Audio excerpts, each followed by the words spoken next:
Hello mga kapakbet! Ngayong araw ay samahan niyo nga akong magtanim ng mga gulay. Maaga nga akong nagising kaya naisipan kong ituloy ang pagtatanim. Kasi nung mga nakaraang araw ay naitanim ko na nga yung patola at okra. Kaya ngayong araw, ang itatanim naman natin ay ang talong at sili. Maganda ngang magtanim dito pag umaga mga kapakbet kasi hindi pa masyadong mainit dahil nga may puno na nakaharang. Gaya nga ng nakikita nyo mga kapakbet ay may mga nabungkal na dito. Dahil nga nung araw na nagtanim ako ng patola at okra ay pinabungkal ko na nga yung mga tataniman ko. Kaya ngayon ay mas madali ng bungkalin at taniman na lang. Pagkatapos kong ang bungkalin mga kapakbet ay saka ko lalagyan ng carbonized rice hull o inuling na ipa. Ito nga mga kapakbet ay mataas sa phosphorus na nakakatulong para gumanda ang pananim at maging malusog ang mga ugat nito. Pagkatapos nga ay saka ako maglalagay ng abono saka ko ulit tatakpan ng lupa.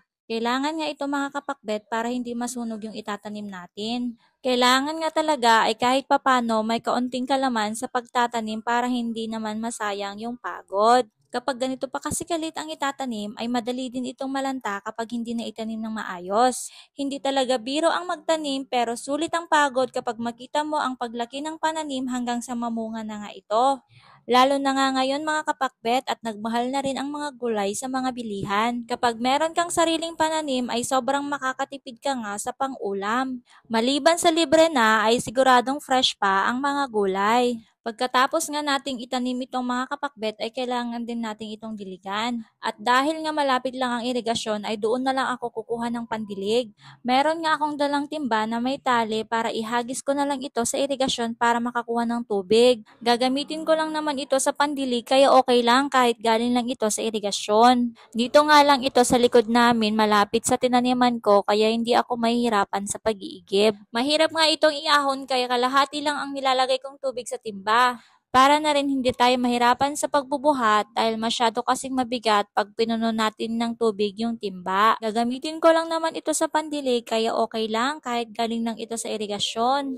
Mas gusto ko kasi kumuha dito ng pandilig dahil nga libre at mas malapit pa sa pananim. Mas mapapalayo kasi ako kung sa faucet pa ako kukuha. Pagkatapos ko nga magdilig ay saka naman ako nagtanim ng pechay. Dito ko na nga lang itatanim mga kapakbet at hindi na sa seedling tray dahil doon ko na lang itatanim yung pipino. Kaya pagkatapos nga nito ay saka naman ulit ako kumuha ng fertilizer at hinaluan ko nga ulit ito ng kaunting carbonized rice hull. Ilalagay ko nga ito sa seedling tray para sa itatanim kong pipino. Dinurog ko nga ito ng maayos bago ko ilagay sa seedling tray. Pagkatapos ay nilagay ko na nga yung buto ng pipino. Patusok nga pala yung paglalagay ko ng buto ng pipino sa seedling tray. Dahil sa pagkakaalam ko, ayun yung tamang pamamaraan ng pagtatanim ng pipino. Pagkatapos ko nga lagyan ng buto ang bawat butas ng seedling tray ay saka ko ito diniligan. Wisik-wisik nga lang ang pagdilig ko nito mga kapakbet at baka sila ay malamigan. At sa wakas nga ay naitanim na natin yung mga dapat nating itanim ngayong araw na to mga kapakbet. Hanggang sa susunod mga kapakbet, yun lang.